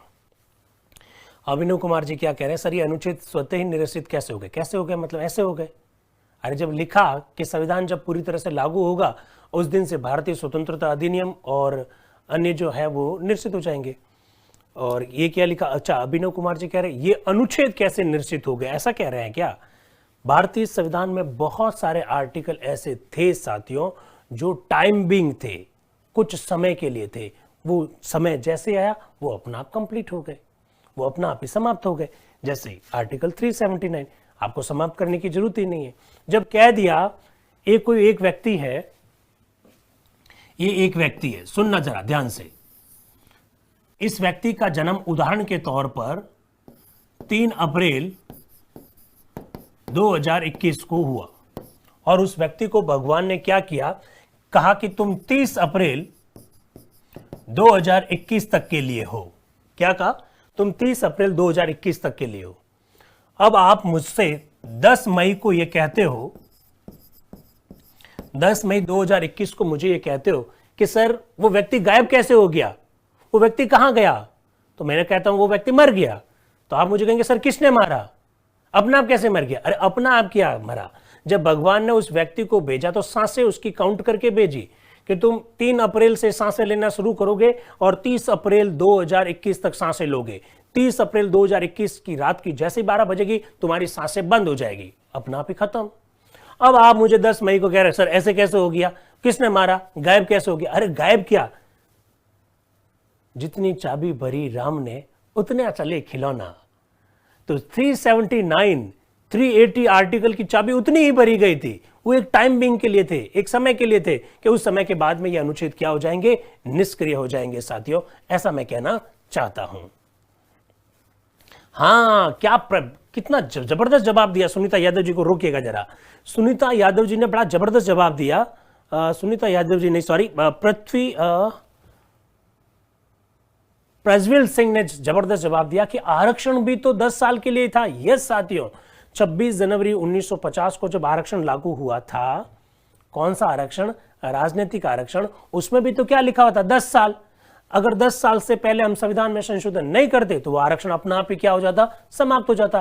क्या एंग्लो इंडियन का आरक्षण लोकसभा में जो था वो समाप्त हुआ कि नहीं हुआ? अपना आप ही समाप्त हो गया, समाप्त करने की आवश्यकता ही नहीं हुई। यस, अपना आप ही समाप्त हो गए, ये मैं कहना चाहता हूं। सामा डूडी जी एकदम सही कह रहे, 379 और 380 अपना आप ही क्या हो गए, समाप्त हो गए। ठीक, राइट। अब हेडिंग डाल दीजिए, नो क्वेश्चन प्लीज। संविधान के स्रोत, संविधान के स्रोत, sources of the constitution of India, संविधान के स्रोत। निरसन का अर्थ अनूप जी समाप्त होना होता है, रिपील होना होता है। निरसन का मतलब समाप्त होना। ठीक, संविधान के स्रोत। चलिए इसमें क्या करना है साथियों, एक तरफ हम देश का नाम लिखेंगे, दूसरी तरफ उससे संबंधित प्रावधान लिखेंगे, लेकिन बातें ध्यान रखना। अनुच्छेद 380 भी लिखना है क्या? चलो लिख दो। अनुच्छेद 380 तो वैसे भी राष्ट्रपति टॉपिक जब पढ़ेंगे तब लिखेंगे, फिर भी अगर लिखना चाहते हैं तो लिख दीजिए। अनुच्छेद 380 लिखिए जरा। अनुच्छेद 380 में, अनुच्छेद 380 में ये उल्लेखित था कि, था लिखना क्योंकि अब समाप्त हो गया। अनुच्छेद 380 में ये उल्लेखित था कि, ये उल्लेखित था कि, ये उल्लेखित था कि संविधान सभा द्वारा, ये उल्लेखित था कि संविधान सभा द्वारा निर्वाचित राष्ट्रपति होगा, संविधान सभा द्वारा निर्वाचित राष्ट्रपति होगा। ये जो लिखा है ना संविधान सभा द्वारा निर्वाचित राष्ट्रपति, इसको आप क्या करिए, सिंगल इन्वर्टेड कॉमा में लिख दीजिए, क्योंकि मुझे डर है कभी यहां से प्रश्न बनेगा, कभी यहां से प्रश्न बनेगा। संविधान सभा द्वारा निर्वाचित राष्ट्रपति होगा, ऐसा लिख दीजिए। संविधान सभा द्वारा निर्वाचित राष्ट्रपति होगा। अनुच्छेद 380 में यह उल्लेखित था कि संविधान सभा द्वारा निर्वाचित राष्ट्रपति होगा। ठीक, इसी में लिख दीजिएगा ताकि कॉन्सेप्ट क्लियर हो जाए। इसी में लिखिए, इसी में लिखिए 26 जनवरी 1950 को इसी अनुच्छेद के आधार पर, 26 जनवरी 1950 को इसी अनुच्छेद के आधार पर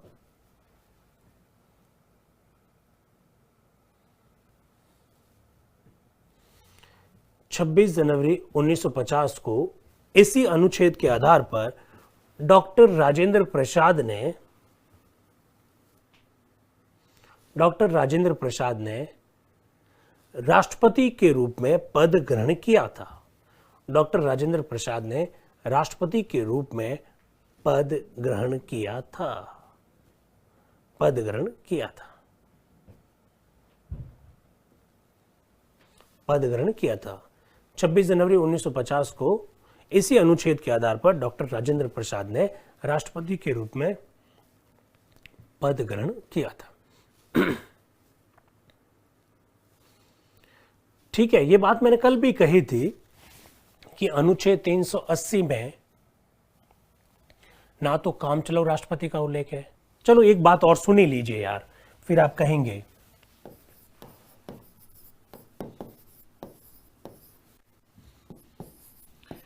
काम चलाओ राष्ट्रपति, कार्यवाहक राष्ट्रपति, क्या पता कैसा प्रश्न आ जाए। अंतरिम राष्ट्रपति,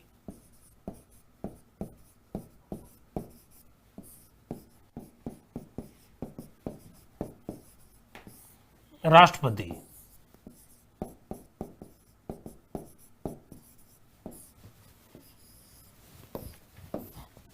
इतना बड़ा क्रॉस लगाया है, इतना बड़ा क्रॉस लगाया। ना तो काम चलो राष्ट्रपति, ना तो कार्यवाहक राष्ट्रपति, ना अंतरिम राष्ट्रपति, ना राष्ट्रपति। क्या लिखा हुआ है?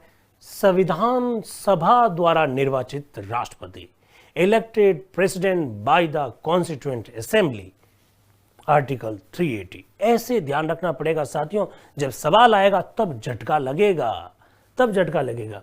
ना तो काम चलो राष्ट्रपति है, ना कार्यवाहक है, ना अंतरिम है, ना राष्ट्रपति है। ये अनूप पांडे जी, अभी भी आपको चीजें समझ में नहीं आ रही है क्या? कैसे काम चलेगा? धवल पाटीदार जी 4 ऑप्शन दे रहे हैं क्या भाई? कितना समझाएंगे, कितना समझाएंगे, कितना समझाएंगे? समझ में नहीं आया। चारों ही शब्दों का उल्लेख नहीं है, चारों ही शब्दों का उल्लेख नहीं है मेरे भाई, चारों ही शब्दों का उल्लेख नहीं। अभी बताया था अनुच्छेद 380 में क्या लिखा है? संविधान सभा द्वारा निर्वाचित राष्ट्रपति। The appropriate and the exact answer is elected president by the constituent assembly. संविधान सभा द्वारा निर्वाचित राष्ट्रपति, इस प्रकार की शब्दावली का प्रयोग किया हुआ है मेरे भाइयों। 2-2 दिन से मेहनत कर रहे हैं, 2-2 दिन से ये बात बता रहे हैं, फिर भी अभी भेजे में नहीं आ रही। थोड़ा सा बादाम खाइए मेरे भाई। दिनेश देवासी जी क्या कह रहे हैं? अंतरिम का अर्थ क्या है? अभी भी अंतरिम पूछ रहे हैं यार। अंतरिम का मतलब कितनी बार? आज ही बताया 3 बार। काम चलाऊ, इंटरिम। कभी कभी अंतरिम राहत चाहिए ना, इंटरिम रिलीफ। अरे भाई थोड़ा सोचे अपने बारे में, थोड़ा सोचे। हाँ, ये जवाब हुआ ना। बॉनी यादव जी ने कहा कि इसमें से कोई नहीं है, ये जवाब है सही। हरिप्रसाद जी बहादुर, हरिप्रसाद जी भी कह रहे हैं कोई नहीं। वेरी नाइस, ये बात सही है। रेखा सिरवी जी कह रहे हैं संविधान सभा द्वारा निर्वाचित राष्ट्रपति। राहुल जी कह रहे हैं अब बहुत अच्छे से समझ में आ गया, थैंक यू वेरी मच। साथियों इस तरह से पढ़ना पड़ेगा यार। सुरजन जी समझ में आ रहा है? Very nice. तो साथियों मेरा कहने का मतलब है, अगर आप इस तरह से नहीं पढ़ेंगे तो फिर काम नहीं चलेगा। सही शब्द है, देव थोरी जी जैसा कह रहे हैं, संविधान सभा द्वारा निर्वाचित राष्ट्रपति, जो चारों ही ऑप्शन में लिखा हुआ नहीं है, इसलिए मैंने इसको क्रॉस कर दिया। नन ऑफ दीज, ऐसा कह रहे हैं हमारे एक मित्र चंचल सिंह जी। बहुत बढ़िया, ये ऐसा ध्यान रखना पड़ेगा। अब हेडिंग डालो, संविधान के स्रोत। संविधान के स्रोत।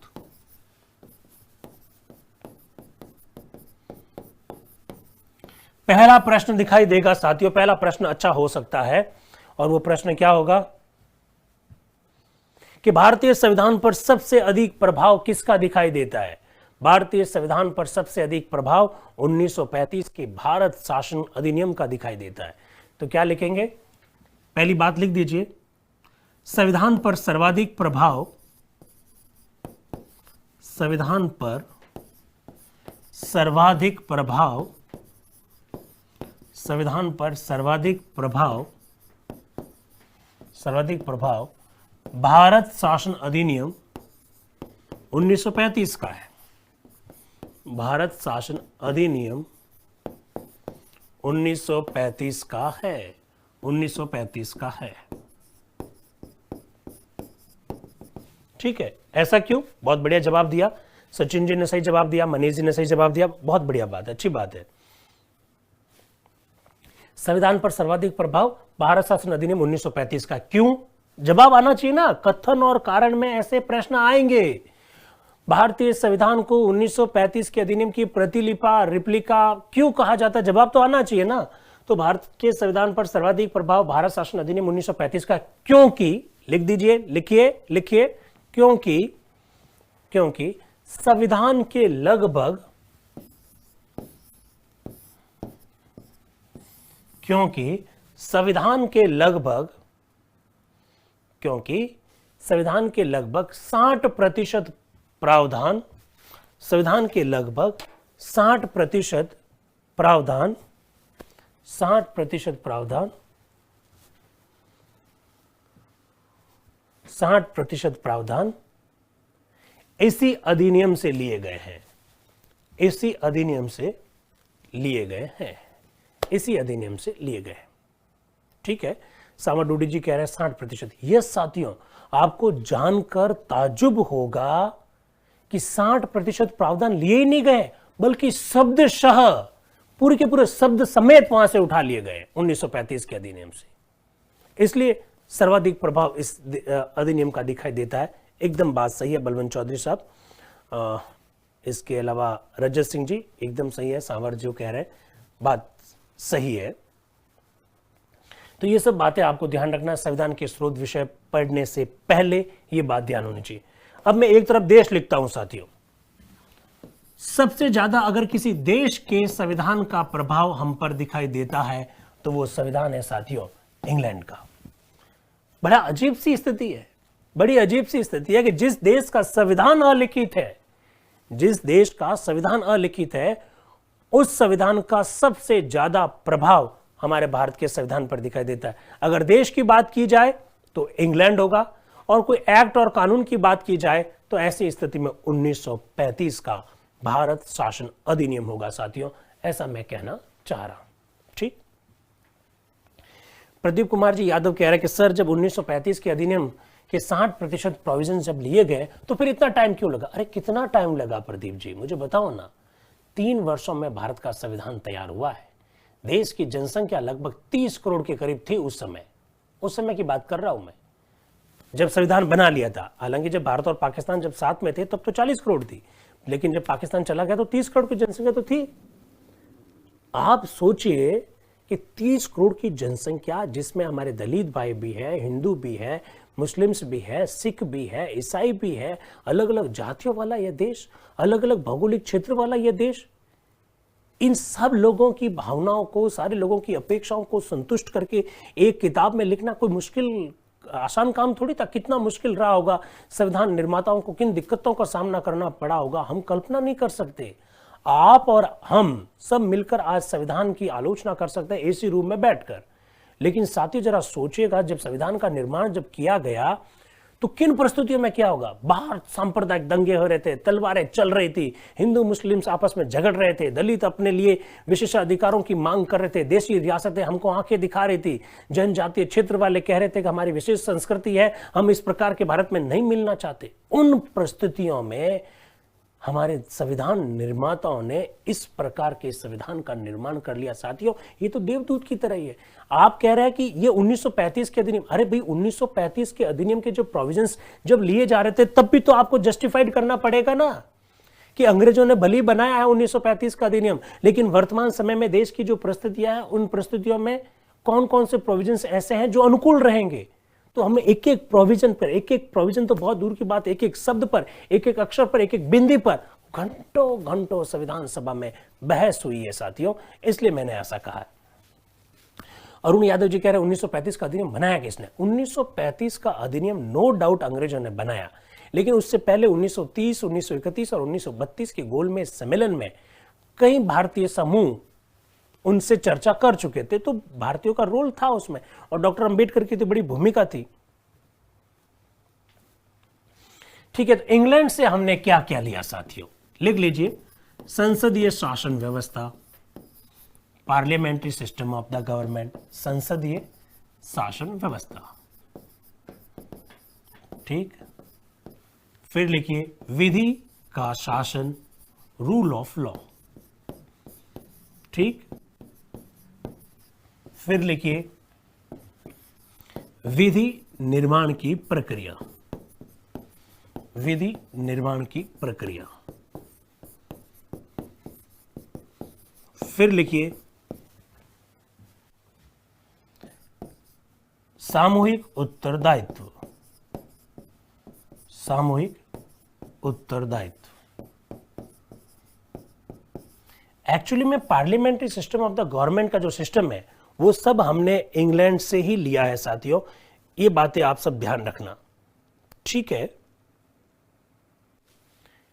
इसके अलावा आप लोग जानते हैं कि इंग्लैंड में भी एक प्रकार की नागरिकता है, तो एकल नागरिकता का जो कॉन्सेप्ट है वो भी हमने इंग्लैंड से लिया, एकल नागरिकता। और हमारा जो लोकसभा का जो अध्यक्ष का पद है, यस यस यस, एकल नागरिकता मैंने लिख दिया, चिंता मत कीजिए। लोकसभा में जो अध्यक्ष का पद है, जिसे हम स्पीकर कहते हैं, लोकसभा अध्यक्ष का पद, ये सारी बातें जो है साथियों हमने इंग्लैंड से ली है। संसदीय शासन व्यवस्था, एकल नागरिकता, एकल नागरिकता मतलब एक प्रकार की नागरिकता। ये मोटी मोटी बातें मैंने आपके सामने कुछ रखी है, यहाँ से प्रश्न बन सकता है। डाइसी देवेंद्र जी इंग्लैंड के थे, चिंता मत कीजिएगा। विधायी प्रक्रिया मैंने लिख दिया है, विधि का शासन लिख दिया है, चिंता मत कीजिए। ठीक है, तो इंग्लैंड आपने लिख दिया सारी बातें, ये मैं हट जाता हूं, आप कहे तो पानी पी लेता हूं।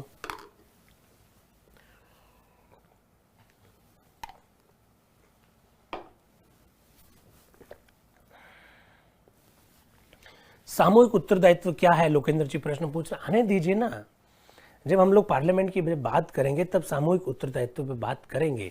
सामुदायिक उत्तरदायित्व का मतलब एक साथ तैरना, एक साथ डूबना।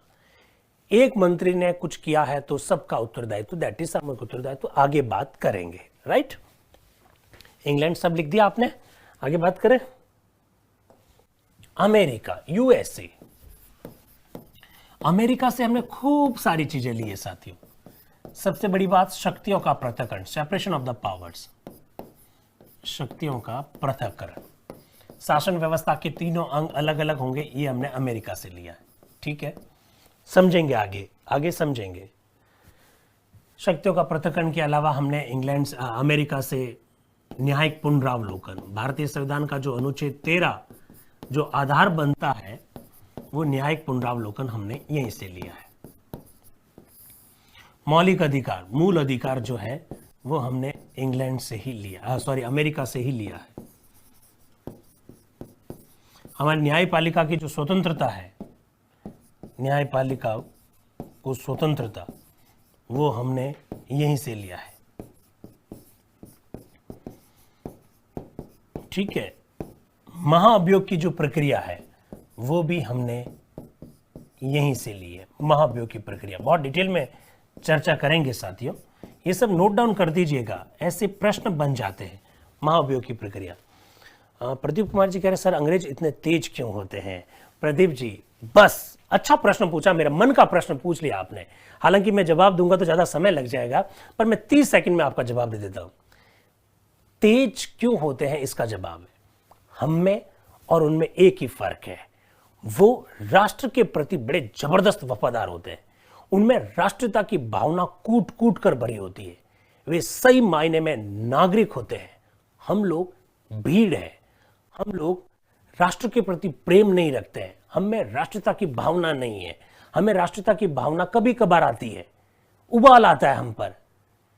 हमारे यहां राष्ट्रीयता की भावना मशान या बैराग है। हमारे यहां पर राष्ट्रवाद पढ़ाया नहीं जाता, हम नागरिक नहीं बन पाए हैं, हम देश के साथ धोखा कर लेते हैं। हम अपनी जाति, अपने धर्म, अपने पंथ, अपने एरिया, अपनी भाषा, अपने वर्ग से ऊपर उठ नहीं पाते।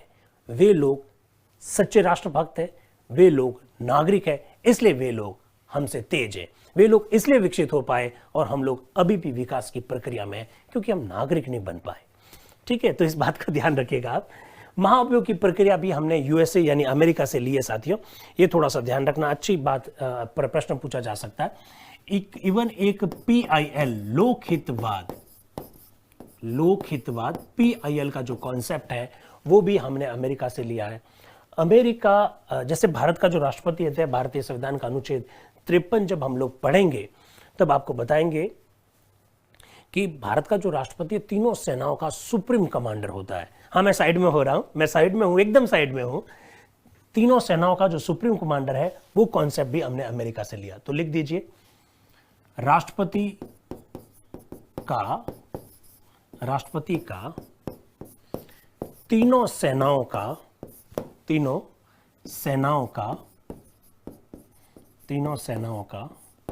सुप्रीम कमांडर होना, तीनों सेनाओं का सुप्रीम कमांडर होना। हट रहा हूं, चिंता मत कीजिए। तीनों सेनाओं का सुप्रीम कमांडर होना, ये भी हमने कहां से लिया है? यूएसए से लिया है, अमेरिका से लिया है साथियों। इस बात को भी आप थोड़ा सा ध्यान रखिएगा, ठीक है। दो बातें और है, दो क्या तीन बातें भी लिखवा सकते हैं। एक अभी आपने लिखा था साथियों, विधि का शासन। ये क्या होता है? जब अनुच्छेद 14 पढ़ेंगे तब हम डिटेल में बात करेंगे साथियों। एक होता है विधि का सम्मान संरक्षण, equal protection of the law. अभी आपको केवल लिखना है, तो मैं समझाऊंगा, बाद में समझेंगे, जब टॉपिक आएगा तब समझेंगे। तो आगे बढ़ते सकते हैं। विधि का सम्मान संरक्षण, यूएसए से विधि का सम्मान संरक्षण, equal protection of the law. ये होता क्या है अभी आपको थोड़ा कम समझ में आएगा, लेकिन चिंता मत कीजिएगा। When we will discuss about article 14 और द फंडामेंटल राइट्स, देन हम देखेंगे कि विधि का सम्मान संरक्षण और विधि का शासन में फर्क क्या है। आप चिंता मत कीजिएगा। विधि का सम्मान संरक्षण और प्रस्तावना जो है हमारी भारतीय संविधान की, इसकी जो शब्दावली है, इसकी जो भाषा है, वो हमने अमेरिका से ली है। तो प्रस्तावना की शब्दावली, प्रस्तावना की शब्दावली हमने कहां से ली है? यूएसए से ली है। जिस प्रकार से भारतीय संविधान की जो प्रस्तावना है, we the people of the India, ठीक इसी प्रकार से वहां पर भी इसी प्रकार का सिस्टम है। उपराष्ट्रपति का पद, office of the vice president, Bharat में जिस तरह से राष्ट्रपति का पद रिक्त हो जाने पर उपराष्ट्रपति राष्ट्रपति के रूप में काम करता है, ठीक उसी प्रकार से अमेरिका में यही सिस्टम है, उपराष्ट्रपति का पद। तो मोटे मोटे तौर पर ये सारी बातें हमने कहां से ली है? अमेरिका से ली है। मैं हट गया हूं, आप आराम से इसको देख सकते हैं। ठीक है,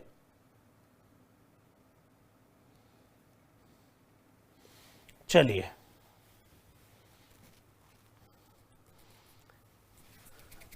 शुभम क्या कह रहे हैं? सर आपको हमारी भावना का कैसे पता चल जाता है? अरे भाई, आपकी वजह से हम हैं शुभम। आप अगर नहीं हैं, अगर इतना स्नेह नहीं देते, प्रेम नहीं देते, तो हमारी क्या अस्तित्व है, हमारा क्या औकात है? तो इसलिए आपकी भावनाओं को अगर हम लोग नहीं समझेंगे तो कैसे जी पाएंगे? आप तो हमारी सांसें हैं यार, आप हमारी सांसें हैं, आप हमको ऑक्सीजन देते हैं। ठीक है, चलिए चलिए चलिए चलिए। कनाडा, तीसरा लिखिए कनाडा, कनाडा। और कनाडा के आगे डैश करके क्या लिखेंगे? शब्दावली और विचार एक ही बात है, कोई दिक्कत की बात नहीं है। कनाडा से केंद्र राज्य संबंध कहिए, केंद्र राज्य संबंध कहिए, या फिर संघीय ढांचा कहिए, एक ही बात है।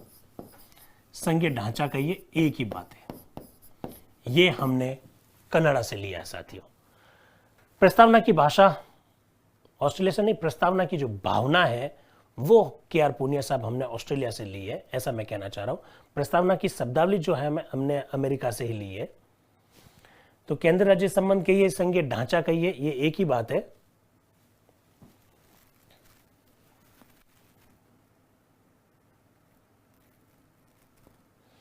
अरे प्रस्तावना की भावना ली गई है पूनिया साहब, चिंता मत कीजिए। तो केंद्र राज्य संबंध कह दीजिए, संघीय ढांचा कह दीजिए, ये सब हमने कहां से लिया है?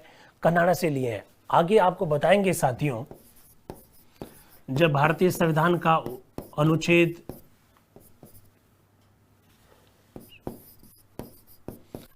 248 पढ़ेंगे तब एक शब्द आएगा अवशिष्ट विषय, रेजिड्यूरी पावर्स। याद कीजिए 1935 के अधिनियम में भी हमने इस शब्द से परिचय लिया था। तो ये अवशिष्ट विषय जो है ये भी हमने कनाडा से लिए है। ठीक है, अब आप मुझे ये मत कह देना कि 1935 के अधिनियम से लिए। अरे भाई 1935 का अधिनियम भी तो किसी को देखकर बना है।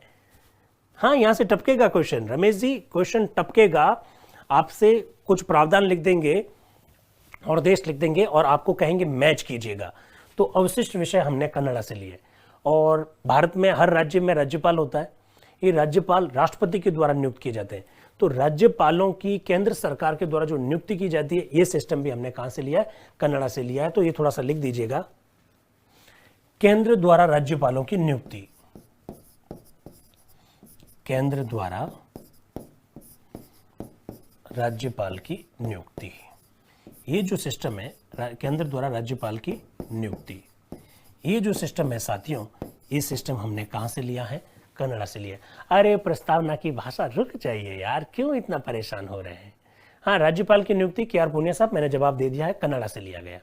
ठीक है, आगे बढ़े। अब जो बार बार मित्र पूछ रहे हैं प्रस्तावना प्रस्तावना प्रस्तावना, क्यों चिंता कर रहे हैं? ऑस्ट्रेलिया, ऑस्ट्रेलिया,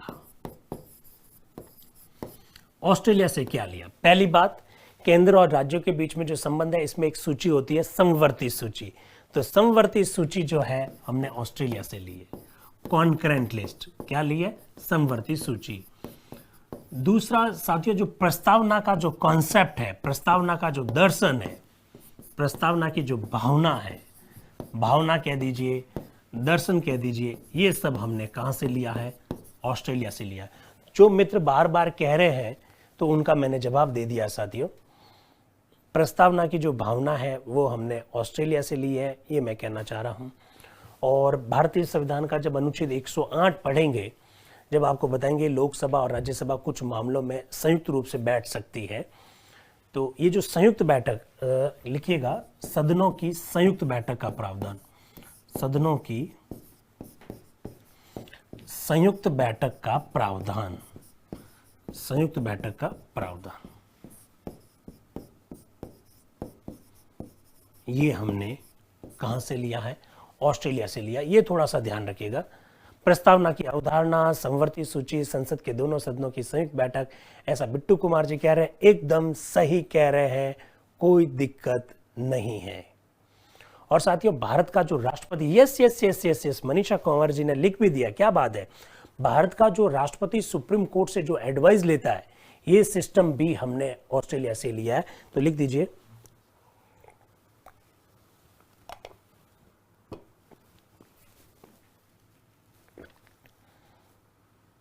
उच्चतम न्यायालय द्वारा सलाह वाला, यार थोड़ा ये देखना पड़ेगा। उच्चतम न्यायालय की सलाह वाली जो बात है वो कनाडा से ली गई है। एक सेकेंड, उच्चतम न्यायालय की सलाह वाला जो बात है, थोड़ा सा करेक्शन कर दीजिएगा, मैं यहाँ आता हूँ वापस। कनाडा में जो लिखा ना, इस कनाडा में एक बात और लिखिए। क्या लिखेंगे आप?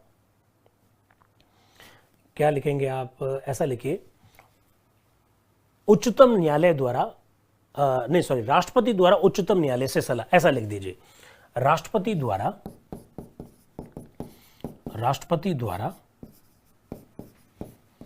उच्चतम न्यायालय से सलाह लेना, राष्ट्रपति द्वारा उच्चतम न्यायालय से सलाह, ये कन्नड़ा में लिख दीजिए आप,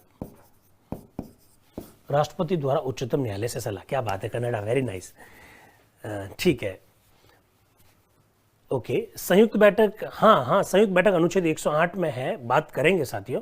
संयुक्त बैठक का जो प्रावधान है वो हमने ऑस्ट्रेलिया से लिया।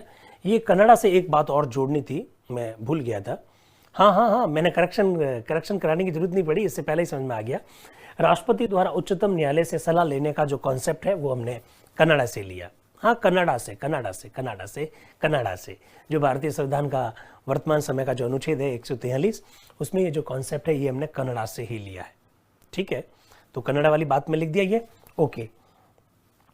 अब आते हैं ऑस्ट्रेलिया। ऑस्ट्रेलिया में एक बात और लिख दीजिए, ये राज्यों के बीच में इंटर स्टेट ट्रेड कहते हैं, राज्यों के बीच में जो व्यापार होता है आपस में, तो ये हमने ऑस्ट्रेलिया से लिया है। तो अंतर्राज्यीय व्यापार, इंटर स्टेट, इंटर थोड़ा शब्द देख लेना कैसे लिखते हैं, मैंने तो ऐसा लिखा है अंतर्राज्यीय व्यापार, इंटर स्टेट ट्रेड कहते हैं। अंतर्राज्य, राज्यों के बीच में आपस में जो व्यापार होता है, अंतर्राज्यीय व्यापार, गुजरात से राजस्थान का, यूपी का, बिहार से, बिहार का छत्तीसगढ़ से, इस तरह से इंटर स्टेट ट्रेड। ठीक है, ओम प्रकाश जी भायल साहब, प्रश्न तो लाइए। प्रश्न कौन सा है आपका? प्रश्न होगा, डंका तो जवाब देंगे, चिंता मत कीजिएगा। ठीक है, ओके, ऑस्ट्रेलिया लिख दिया साथियों। अब थोड़ा सा और आगे बढ़ते हैं। सोवियत संघ से हमने एक बात ली है, आप सब जानते हैं सोवियत संघ, यूएसएसआर, इससे हमने एक बात, ये तो खूब सारी बातें हो सकती है, खूब सारे संविधान के अनुच्छेद 1 से लगाकर जितने भी जो प्रोविजन है किसी न किसी देश से लिए गए हैं, इसमें कोई प्रॉब्लम नहीं है। लेकिन मोटे मोटे रूप में सोवियत संघ से हमने फंडामेंटल ड्यूटीज यानी मूल कर्तव्य लिए हैं साथियों।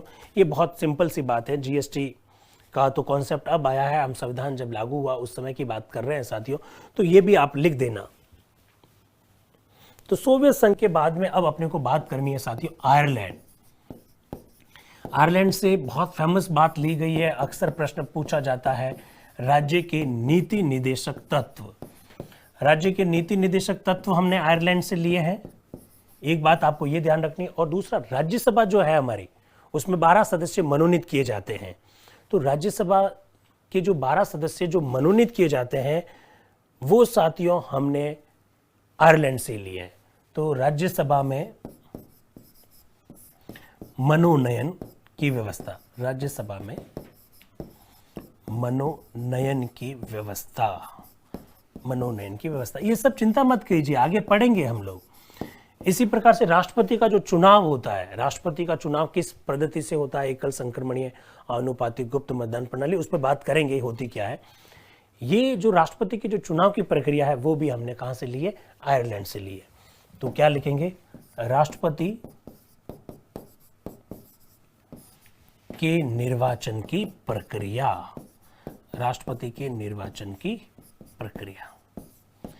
ये एक मेरे मित्र बार बार प्रश्न पूछ रहे हैं, सर राष्ट्रपति की संवैधानिक स्थिति। अरे भाई, राष्ट्रपति की संवैधानिक जो स्थिति है वो हमने इंग्लैंड से ली है, क्योंकि हमने संसदीय शासन व्यवस्था इंग्लैंड से ली है। तो संसदीय शासन व्यवस्था इंग्लैंड से जब ली है तो राष्ट्रपति की पोजीशन तो अपना आप ही नाम मात्र की हो गई है, संवैधानिक प्रमुख की हो गई है। तो वो सिस्टम भी कहाँ से हो गया? इंग्लैंड से हो गया। ओम प्रकाश जी भायल साहब, कहाँ है प्रश्न? मुझे दिख नहीं रहा है अभी, दिखता तो मैं पूरा बताता। हाँ, रंजानी जी कह रहे हैं इलेक्शन प्रोसेस ऑफ प्रेसिडेंट हमने वहीं से लिया है, एकदम बात सही है। देवेंद्र प्रसाद जी आर्टिकल बता रहे हैं कि अनुच्छेद 55 में इस प्रक्रिया का उल्लेख है, एकदम बात सही है साथियों। अब हम पहुंचते हैं, धीरे धीरे पहुंच जाते हैं जर्मनी में। जर्मनी से हमने एक बात ली है, वो है आपातकालीन प्रावधान। आपातकालीन प्रावधान जो इमरजेंसी प्रोविजंस है साथियों, जिसके अंतर्गत राष्ट्रपति आपातकाल में मौलिक अधिकारों को सस्पेंड कर देते हैं। राष्ट्रपति द्वारा आपातकाल में मौलिक अधिकारों के निलंबन की ये जो व्यवस्था है वो हमने साथियों कहां से ली है? आयरलैंड से ली है। मैं साइड में हो गया हूं, आप आराम से देख लीजिए। बॉबी जी क्या कह रहे हैं? प्रस्तावना की भाषा ऑस्ट्रेलिया से ली गई है, भावना विचार अमेरिका से लिया है। ठीक है, अगर इस प्रकार की कोई बात है तो देख लेंगे, अगर बार बार आप कह रहे हैं। हरपत जी कह रहे हैं अवशिष्ट विषय क्या होता है? हरपत जी आपके प्रश्न का आंसर इसलिए नहीं देंगे। हरपल जी फौजदार साहब, आप एक बार 1935 का अधिनियम देख लीजिएगा, जब हम लोगों ने पढ़ा था उस समय आपको बहुत ढंग से बताया था कि अवशिष्ट विषय क्या होते हैं। फिर भी आप प्रश्न पूछ रहे हैं, इसका सीधा सा मतलब है कि आपने क्लासेस देखी नहीं है। ऐसे कैसे चलेगा हरफल जी? हाँ, मौलिक अधिकारों का निलंबन, एकदम बात सही कह रहे हैं। अब चलते हैं दक्षिण अफ्रीका साथियों। दक्षिण अफ्रीका, एक तो साथियों अभी आपने लिखा था कि राज्यसभा में जो सदस्य मनोनीत किए जाते हैं वो सिस्टम हमने आयरलैंड से लिया, लेकिन राज्यसभा के सदस्यों का चुनाव किस तरह से होता है वो सिस्टम हमने दक्षिण अफ्रीका से लिया है। तो राज्यसभा के सदस्यों का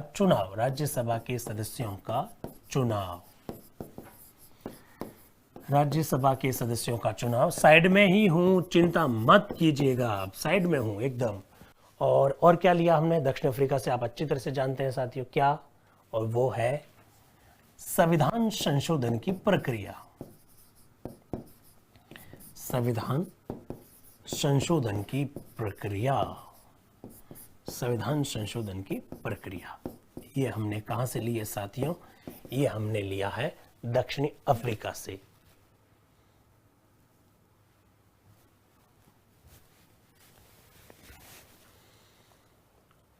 रतन सिंह जी कह रहे हैं राष्ट्रपति का निर्वाचन तो हमने अमेरिका से लिया।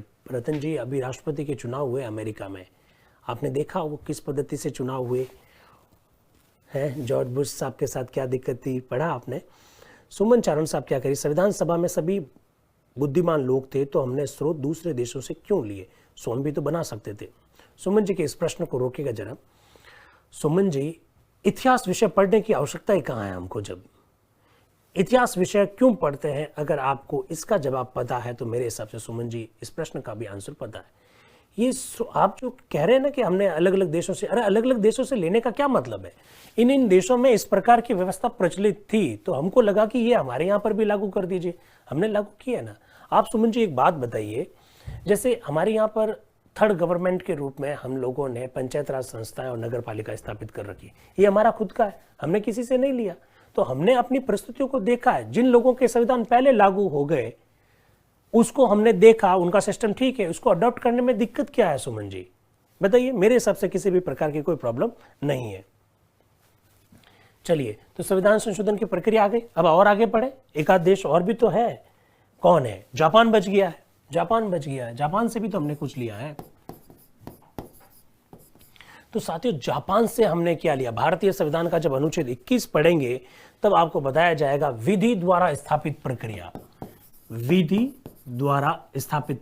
ये विधि द्वारा स्थापित प्रक्रिया क्या होती है ये अनुच्छेद 21 जब बताएंगे साथियों तो आपको पक्का बताएंगे इस बार। विधि द्वारा स्थापित प्रक्रिया।